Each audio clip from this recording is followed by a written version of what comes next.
오늘 본문의 말씀은 이스라엘 민족이 하나님의 징계와 심판으로 바벨론에 포로되어 갔을 때에 하나님께서는 이미 앞으로 70년 후에 해방되리라고 약속을 했지만 그 약속 믿지 못하고 의심하면서 하나님을 원망 불평하는 내용이 기록되어 있습니다. 그것은 바로 지금으로부터 약 2700년 전에 있었던 역사적인 사실입니다. 여러분, 오늘 우리가 본문 27절을 보면 구역과 오늘 번역된 말씀과는 조금 차이가 있습니다. 야곱아, 네가 어찌하여 말하며 이스라엘아, 네가 어찌하여 이르기를 하나님께 내 마음의 소원이 다 숨겨지고 또 내 원통함이 하나님께 수리함을 받지 못하였느냐, 그렇게 말하고 있어요. 오늘 본문에는 그 말씀이 내 길이 숨겨졌으며 또 내 송사가 하나님께서 벗어났다, 그렇게 표현하고 있어요. 그러나 같은 말입니다. 이스라엘 민족이 10년, 20년, 30년 계속 기다려도 하나님의 해방의 소식이 없습니다. 그럴 때 이스라엘 민족은 낙심했어요. 왜 그런가 하면 포로 생활은 그렇게 만만하지가 않습니다. 노동도 해야 되고 또 천대 멸시도 받고 여러 가지로 힘들고 피곤한 그런 삶을 살았어요. 그러다 보니까 하나님을 바라보는데 하나님이 응답하는 것 같지 않아요. 수십 년의 세월이 흘러도 하나님이 도와주는 것 같지 않습니다. 그럴 때 이스라엘 민족들은 낙심하게 됐어요. 절망에 빠지게 됐어요. 이것은 비록 이스라엘 민족뿐 아니라 오늘 우리도 마찬가지입니다. 우리가 이 세상 살다 보면 정치는 정치대로, 또 경제는 경제대로, 사회는 사회, 또 문화는 문화, 종교는 종교, 각 분야에 걸쳐서 어느 곳에도 우리가 안심하고 마음을 둘 수 있는 소망이 없습니다. 모두 절망뿐입니다. 그럴 때 우리는 하나님께 나와서 기도해요. 그런데 기도해도 우리에게 부딪힌 여러 가지 힘들고 고통스러운 일들은 해결될 기미를 보이지 않습니다. 그럴 때 낙심하게 돼요. 오늘 본문에 있는 대로 하나님이 정말 내 소원을 들어주시나? 왜 하나님이 그렇게 내 길을 막으시는가? 왜 아무리 기도해도 내 원통함을 풀어주지 않는가? 그렇게 우리들 마음에 낙심하고 좌절할 때가 없잖아, 많이 있습니다. 그건 바로 이스라엘 민족의 역사뿐 아니라 오늘 우리의 삶에도 똑같이 적용되는 것입니다. 근데 하나님께서는 이런 이스라엘 민족에게 이사야 선지자를 통해서 위로의 말씀을 전하게 돼요. 자, 그러면 왜 이스라엘 민족이 이렇게 절망하게 됐습니까? 그 첫째 이유는 바로 하나님을 바라보지 않고 환경만 바라봤기 때문이에요. 하나님은 이미 약속을 하셨어요. 하나님 무계획적으로 그렇게 일하는 분이 아니에요. 이스라엘 민족이 범죄하기 때문에 이스라엘 민족 정신 차리라고 바벨론에 포로되게 했지만은 그러나 70년 후에 다시 해방해 주신다고 약속을 하고 있습니다. 그러나 하나님 바라보지 않았어요. 하나님 의지하지 않고 오히려 환경만 바라봤어요. 환경을 바라보니 막막합니다. 답답합니다. 늘 괴롭습니다. 힘이 듭니다. 살고 싶은 마음이 없어집니다. 여러분, 이것이 이스라엘 민족의 문제였어요. 환경을 바라보면 반드시 절망하게 돼요. 왜 그런가 하면 이 세상 환경은 우리를 기쁘게 하고 행복하게 하고 희망을 주지 않습니다. 죄로 뒤덮여졌고 마귀가 마지막 때가 돼서 강하게 우는 살처럼 공격이 오기 때문에 이 세상 삶은 참 평안이 없습니다. 여러분, 그런데 중요한 것은 우리가 환경을 바라보지 말아야 된다는 거예요. 환경을 바라보게 되면 낙담하게 되고 그만 힘을 잃고 삶의 의욕과 용기를 상실하기가 쉽습니다. 우리가 성경을 보게 되면 베드로라고 하는 인물이 나오잖아요. 이 베드로는 예수님께서 물 위로 걸어오라는 말씀을 듣고 물 위로 걸어가요. 그런데 주님만 바라보고 걸어가다가 그만 풍랑이 있는 바다를 보니 마음에 덜컥 겁이 났어요. 왜? 주님의 얼굴에서 시선을 띄어서 주위를 바라보고 환경을 바라보았어요. 그럴 때 그는 그러면 두려움 속에 물 속에 빠져 들어갑니다. 그래서 무엇을 가르치는가 하면 우리들이 환경 바라보면 두려운 마음을 가질 수밖에 없어요. 여러분 우리 환경이 우리를 그냥 놔둡니까? 내버려 두잖아요. 계속해서 두렵고 불안하고 힘들어요. 앞날이 막막해요. 뭐가 될 것 같지 않아요. 환경은 우리를 죽음으로 몰아넣습니다. 그럴 때 우리 시선은 다 예수님을 바라봐야 돼요. 네. 여러분 여기서 우리가 꼭 기억해야 됩니다. 환경에 사로잡히면 하나님 떠나게 되고 환경에 몰입하다 보면 신앙 다 잊어버리게 돼요. 그래서 우리는 우리의 환경을 보고 낙담하면 안 됩니다. 왜 그런가 하면 첫째는 모든 환경은 우리에게 주어진 환경은 우연히 온 게 아니에요. 다 하나님께로부터 온 거예요. 뿐만 아닙니다. 그 모든 환경은 그 환경 속에 나를 위한 하나님의 섭리가 있어요. 꼭 기억해야 돼요. 하나님이 여러분을 위해서 여러분이 원치 않는 고난도 시련도 허락하는 거예요. 그러나 여러분을 그 시련을 통해서 망하게 하고 넘어지게 하고 실패하게 하기 위해서가 아닙니다. 하나님이 시련을 여러분에게 허락하는 이유는 그 시련을 통해서 여러분을 훈련하고 연단해서 더 좋은 그리스도인으로 주님을 닮아가는 그리스도인으로 축복의 사람으로 만들기 위한 하나님의 사랑의 표현입니다. 그래서 야고보서 1장 2절을 보면 너희 믿음의 시련이 그랬잖아요. 믿음의 시련. 우리가 당하는 모든 시련은 우리를 괴롭히고 우리를 망하게 하는 시련이 믿음의 시련이 우리 약한 믿음을 강하게 하고 더러운 믿음을 깨끗하게 하고 작은 믿음을 크게 하고 무능한 믿음을 능력 있게 하는 믿음의 시련이에요. 그래서 우리는 절망하면 안 됩니다. 그런 시련이 없으면 우리의 믿음은 다 병들고 말아요. 쓸모없이 되어버리는 거예요. 그런 시련 때문에 오늘 여러분이 험한 세상 살면서도 지금까지 믿음 잃어버리지 않고 하나님 찾고 의지하는 거예요. 네. 여러분 환경 속에 여러분을 위한 하나님의 사랑의 섭리가 있다는 거 꼭 잊지 말아야 됩니다. 그런데 어떻게 그걸 압니까? 자 보세요. 하나님 말씀이 보존해 주잖아요. 고린도전서 10장 13절을 보면 사람이 감당할 시험 밖에는 너에게 당한 것이 없나니 오직 하나님은 미쁘사 사람이 감당치 못할 시험 당함을 허락지 아니하시고 시험 당할 즈음에 피할 길을 내사 너희를 능히 감당하게 하시느니라. 이게 무슨 말인가 하면 하나님 우리 당하는 모든 환경 속에 하나님의 섭리가 있는데 그 섭리는 축복의 섭리요 은혜의 섭리요 우리를 위한 섭리라는 걸 분명히 보여주는 거예요. 왜요? 그 모든 시험은 사람이 감당할 수 있는 것이고 그 다음에 너희가 감당치 못할 시험을 허락지 않는다고 그랬어요. 무슨 말인가 하면 어떤 시험이든지 우리가 볼 때는 당장 죽을 것 같고 망할 것 같고 너무 힘들고 외로워도 그건 반드시 여러분이 감당할 수 있는 그런 시련이라는 거예요. 그건 제 말이 아니잖아요. 우리 하나님 어떤 하나님인데 우리 하나님 실수하지 않아요.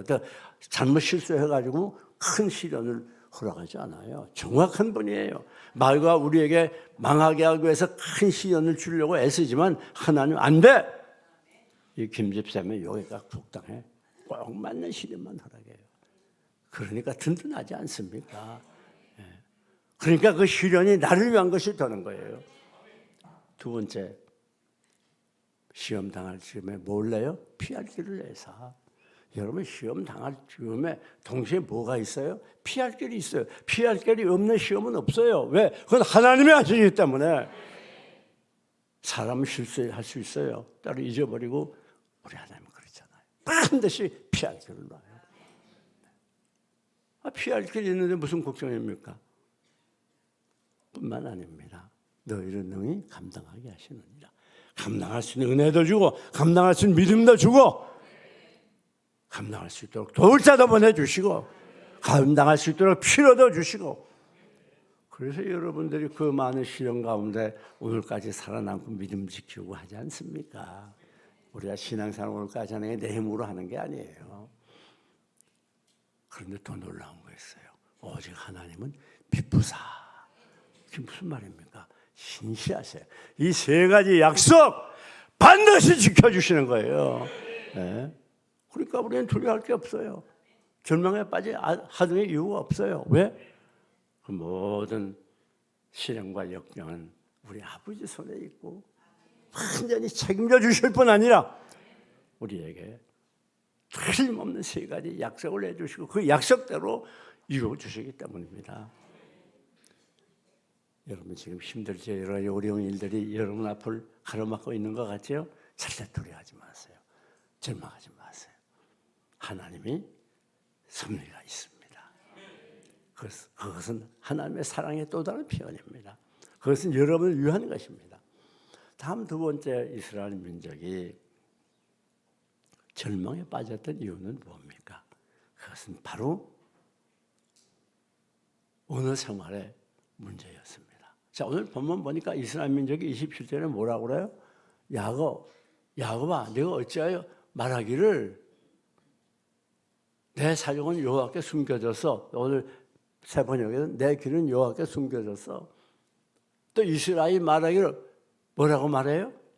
내 송사는 하나님께 벗어나서, 또 구역에는 내 원통함을 수리함 받지 못해서, 그렇게 하나님께 불평하는 거예요. 내가 아무리 기도하고 경건하게 살아도 계속 고난이 계속되고 아무리 오래 기도해도 응답이 없어. 그런 말과 똑같은 거예요. 입으로 범죄했다는 말입니다. 입으로. 여러분, 오늘 여기서 우리가 꼭 기억해야 됩니다. 우리 말이 얼마나 중요한가 그걸 알아야 돼요. 우리 인생이라는 건 내 재간의 능력과 실력에 의해서 결정되는 게 아니에요. 여러분 말에 의해서 결정됩니다. 네. 우리가 잠언 18장 26절을 보면 죽고 사는 것이 무엇에 딸려요? 혀의 권세에 딸렸다. 여러분, 우리가 말을 어떻게 하냐에 따라서 죽을 수도 있고 살 수도 있어요. 우리 말에 따라서 성공할 수도 있고 실패할 수도 있어요. 말에 따라서 잘 될 수도 있고 못될 수도 있어요. 말에 따라서 행복할 수도 있고 불행할 수도 있어요. 이 말이 여러분의 인생을 만들어가는 거예요. 착각하면 안 됩니다. 그래서 우리 말에도 말에 뭐가 있다? 씨가 있다고 그러죠. 그게 뭐 생명이 있다는 거예요. 예. 그냥 우리는 아무 생각 없이 그때 감정과 형편에 따라서 퉁퉁탕탕 말하는데 그 말의 대부분이 좋은 말이 아니에요. 거기서 심각한 문제가 발생되는 거예요. 우리 말이 하나님부터 오는 모든 은혜와 복을 가로막고 있어요. 여러분, 잠언 6장 2절에 네 입술의 말로 네가 얽혔으며 네 입술의 말로 네가 잡히게 되었다. 이게 무슨 말인가 하면 내가 말하는 그것이 나를 얽어맸어요. 나를 사로잡았어요. 내가 잘 못돼. 나는 힘이 들어. 그럼 잘 못 되는 거예요. 나는 잘 돼. 그럼 잘 되는 거예요. 나는 죽고 싶어. 그럼 죽는 거예요. 자살자들의 대부분이 죽고 싶다는 말을 많이 한다는 거예요. 그러니까 죽는 거예요. 나는 어떤 어려운 일이 있어도 반드시 일어날 거야. 그러면 일어나는 거예요. 나는 하나님이 도와주셔. 그러면 도와주시는 거예요. 이렇게 가다간 끝이 아닌데 내 힘은 전혀 할 수 없어. 나는 힘도 없고 실력도 없어. 난 남들처럼 잘생기지도 못했어. 그렇게 말하면 그렇게 되는 거예요. 우리의 인생은 내 재능과 실력에 따라 좌우되는 게 아니고 말에 의해서 좌우된다는 걸 꼭 해요. 이 말이 나를 사로잡아요. 네? 그래서 이스라엘 민족이 광야 앞에, 가나안 앞에 와서 어떻게 했습니까? 하나님이 약속했음에도 불구하고 쭉 돌아보니까 성읍은 높고 견고하고 가나안 족속은 키가 큰 사람이 많고 또 신의 무기 철병 것까지 있었고 훈련받은 백성들이고 자기들은 언제 훈련받았어요? 무슨 무기가 제대로 있었겠어요? 그러니까 원망했잖아요. 그래가지고 하나님이 그 원망 소리를 다 들었다고 그랬잖아요. 들으시고 그대로 했어요. 어떻게 광야 40년 동안 유리방황하다 광야에서 모두 죽지 않아요? 선조들은. 여러분, 왜 우리가 말을 조심해야 돼? 말을 하나님이 들어요. 그리고 그대로 행해 주셔요. 여러분, 아니 말 잘하는 게 미천이 됩니까? 시간이 많이 갑니까? 수고와 노력이 필요합니까? 조금만 우리가 생각을 하고 조금만 노력하면 말은 얼마든지 잘할 수 있잖아요. 아니 돈이 없어서 말 잘못해요?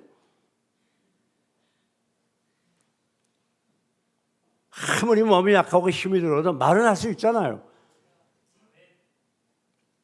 더 놀라운 말씀이 있어요. 이사야 57장 19절을 보면 입술의 열매를 창조하는 여호와라 그랬어요. 야, 놀라운 말씀이죠. 여러분이 말을 하면 그걸 그대로 만들어 주는 거예요. 난 못하겠어, 너무 힘들어, 그러면 못하는 거예요. 나는 아무리 상황이 힘들고 어려워도 나는 넉넉히 이길 수 있어. 그러면 이길 수 있는 거예요. 왜? 하나님이 그렇게 만들어줘요. 이게 얼마나 놀라운 말씀입니까? 우리 인생은 말에 의해서 좌우되는 거 꼭 기억해야 돼요. 예? 한번 따라해봐요. 나는 반드시 잘 됩니다. 나는 반드시 성공합니다. 그렇게 말하면 그렇게 만들어주는, 누가요? 하나님이 그렇게 만들어주는 거예요. 절대 입술로 여러분이 부정적인 얘기, 불신앙적인 얘기 하지 말아요. 그걸 감사하며 기뻐해야 돼요. 원망불평하지 말아야 돼요. 하나님 그 말 다 듣고 그대로 갚아줘요. 오늘 한국교회가 교회들이 모여가지고 예배 끝난 다음에 이것저것 해서 원망불평해가지고 얼마나 소란합니까? 예?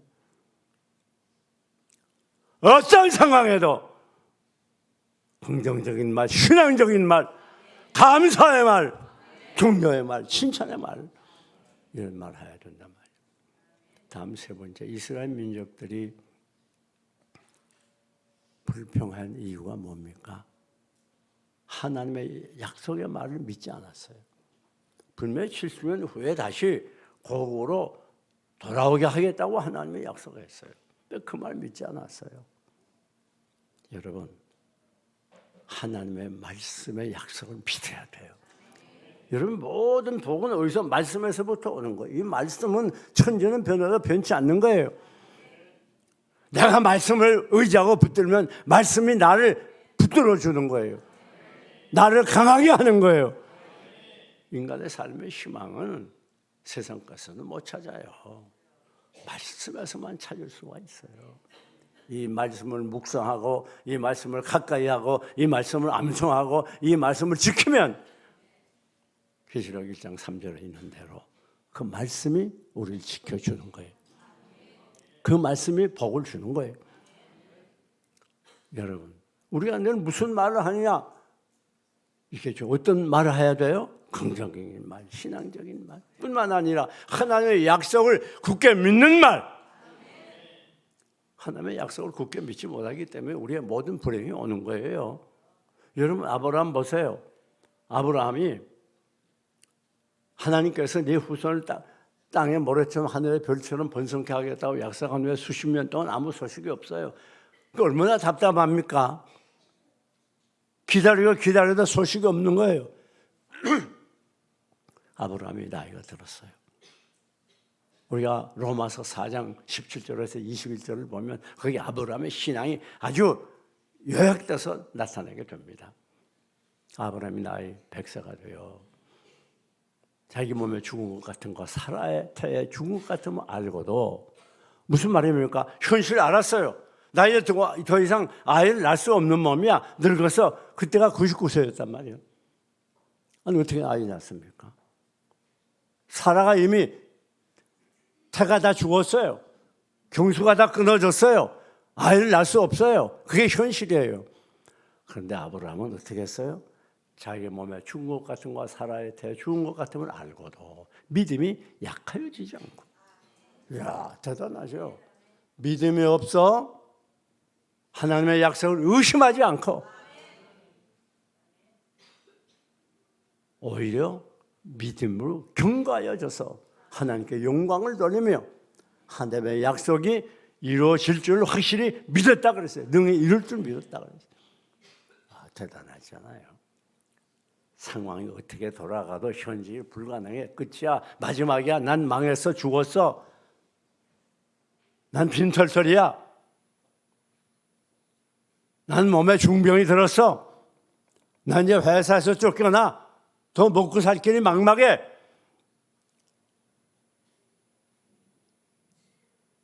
가정의 심각한 트러블로 인해서 가정이 파괴될 생각이 있었어요. 어떤 악적 꿈 속에서도 결코 낙심하면 안 됩니다. 절망하면 안 됩니다. 희망을 가져야 됩니다. 왜? 말씀이 있기 때문에. 말씀의 약속이 있기 때문에 52,500가지의 약속이 있다고 하지 않습니까? 어떤 분은 32,500가지의 약속이 있다고도 그래요. 하나님의 축복의 약속이 있으니까 우리는 어떤 상황에도 두려워하지 말아야 돼요. 두려워 말라. 내가 너와 함께 함이니라. 놀라지 말라. 나는 네 하나님이 됨이니라. 내가 너를 굳세게 하리라. 참으로 너를 도와주리라. 참으로 나의 의로운 오른손으로 붙들리라. 이런 약속들이 얼마나 많은가 말이에요.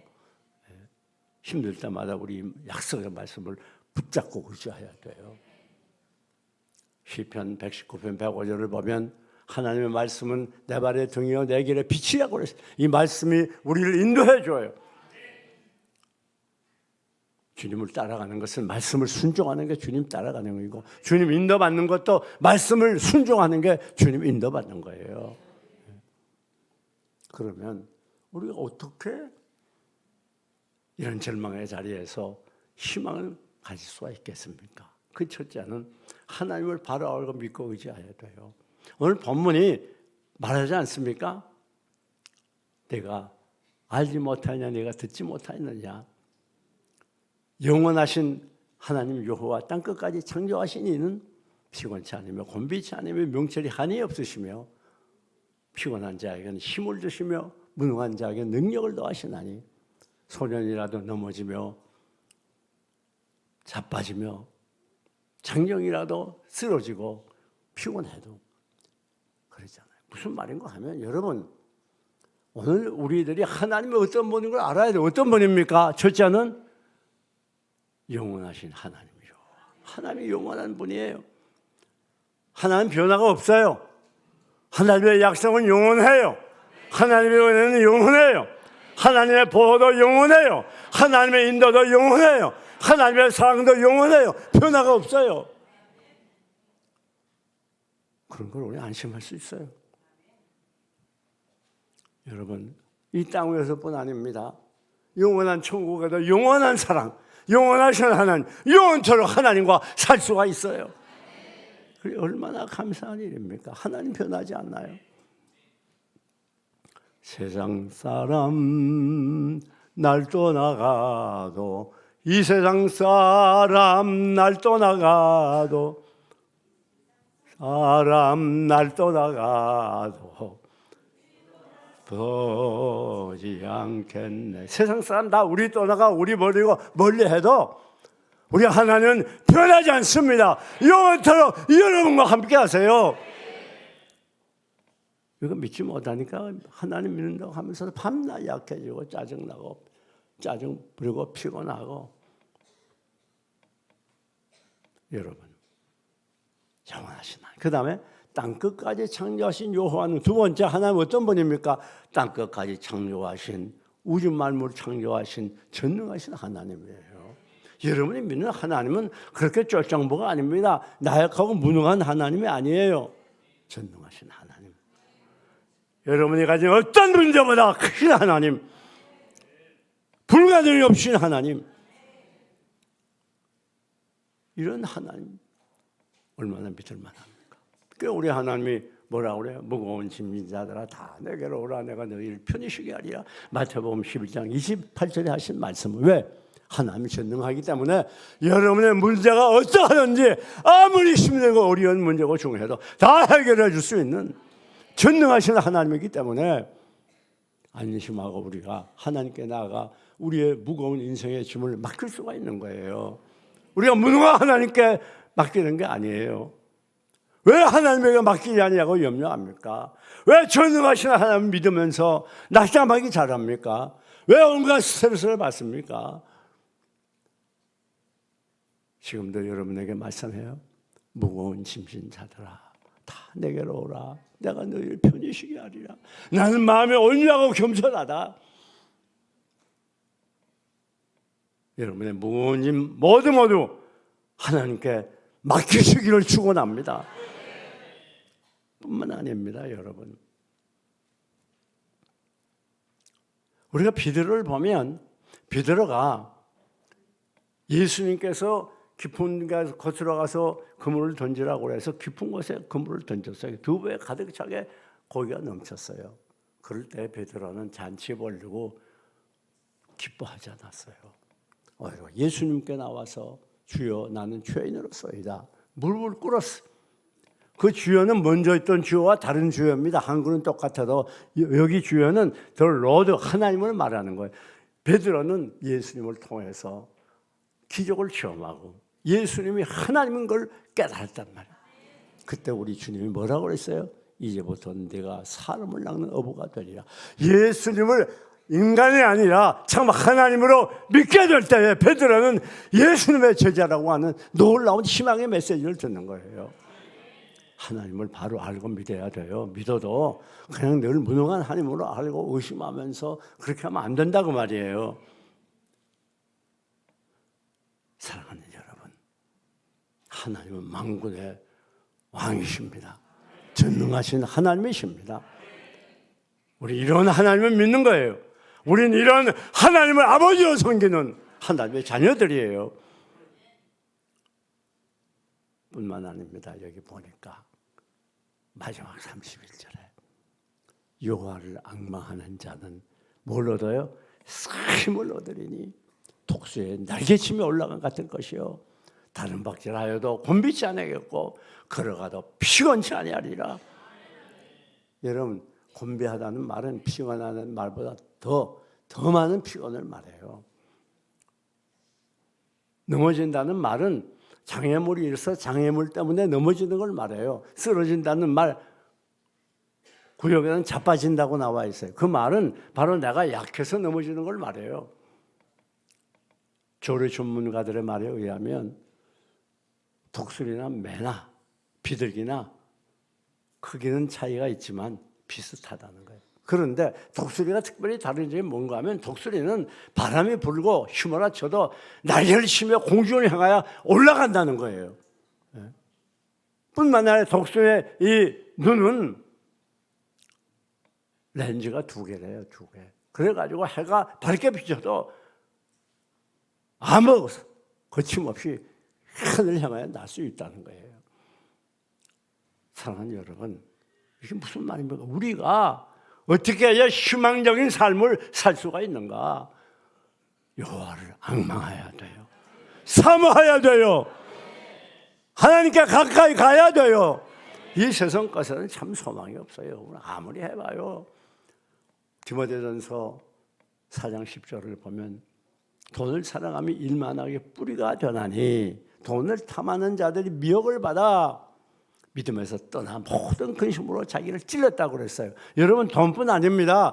쾌락을 사랑하는 자도, 쾌락을 탐하는 자도 미혹을 받아서 믿음에서 떠납니다. 명예를 탐하는 자도 미혹을 받아 믿음에서 떠납니다. 세상 것을 사랑하면 다 미혹을 받아서 믿음에서 떠나게 되고 결과가 뭐예요? 많은 근심으로 자기를 찔렀다다. 결국 고통 속에 살아가는 거예요. 그것 때문에. 세상 것은 다 중독성이 있어요. 거기에 세상 것을 추구하면 결국 멸망에 빠지게 돼요. 오늘 우리는 여호와 하나님을 앙망하고 여호와 하나님을 사랑하고 여호와 하나님을 의지하고 여호와 하나님을 갈수록 사모하는 예수님이 생명이요 모든 것이요 전부인 그런 신자들, 거기에 참 희망이 있습니다. 무슨 희망? 새 힘을 얻으리니. 그래서 내 진정 사모하는 친구가 되시는 구주 예수님의 아름다우라.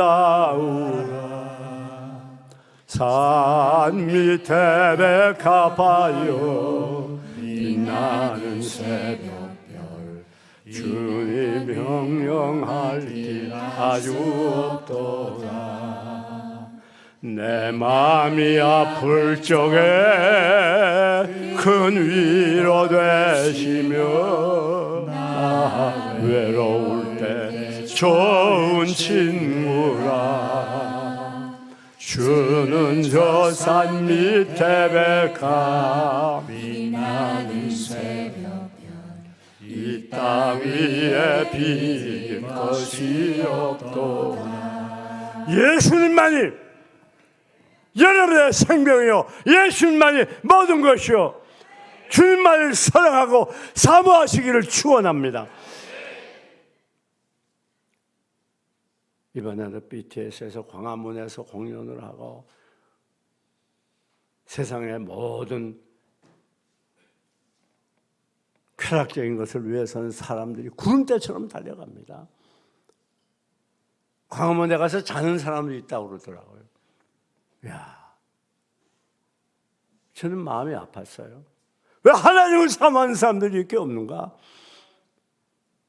왜 하나님을 사랑하고 하나님을 의지하는 사람들이 이렇게 드문가?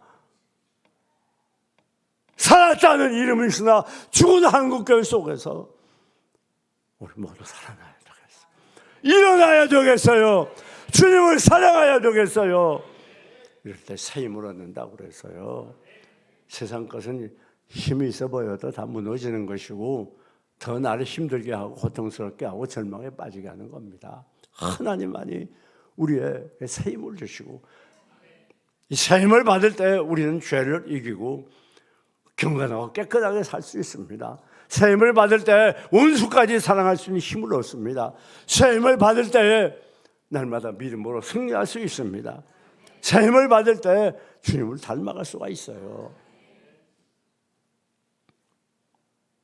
우리 하나님 힘의 원천입니다. 이 세상은 힘으로 구성되어 있습니다. 그러나 오늘 우리는 이 세상의 힘이 아니라 하나님의 새 힘을 날마다 받아서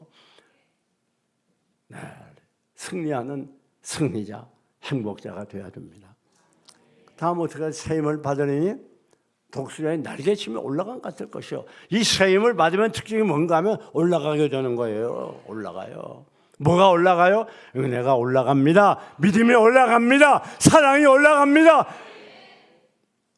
거룩이 올라갑니다. 기쁨이 올라갑니다. 감사가 올라갑니다. 우리의 수입이 올라갑니다. 건강이 올라갑니다. 이 세상 모든 게 다 올라가요. 착각하면 안 돼요. 세상 것 때문에 올라가려고 착각하면 안 돼요. 세상 것은 사면삼할수록 우리로 하여금 떨어지게 하고 내려가게 하고 절망하게 하고 결국은 망하게 하지만 하나님을 사모하면 사랑할수록 올라가게 됩니다. 여러분 어떻게 하기를 원합니까? 하나님을 사모해서 올라가기를 원합니까? 아니면 세상 것을 사모해서 내려가기를 원합니까? 하나님을 사모해서 잘되고 복받기를 원합니까? 세상 것을 사모해서 믿음에서 떠나 근심이 찌르기를 원합니까? 그건 양자 선택입니다. 뿐만 아니라 피곤치 않고 곤비치 않는다고 그랬어요. 세상 모든 것은요 다 우리를 피곤하게 해요. 사람들이 뭐 요즘 놀러 가고 무슨 여행 가고 외국도 자주 나가고 그러지만요 그거 하면 피곤하잖아요. 결국은 외국 나가면요 이틀 머지 않아서 집 생각나요. 여러분 세상에 좋은 것들 다 피곤하게 하는 거예요. 운동도 뭐 골프 치고 열심히 하지만 그다 피곤해요. 나중에는 그렇잖아요. 피곤치 않고 샘을 얻어서 날마다 올라가고 또 올라갈 수 있는 것 하나님을 사모하는 것입니다. 거기엔 많이 길이 있고 생명이 있는 거 빛이 있어요. 사랑하는 여러분 이제 말씀을 마칩니다. 우리 이제부터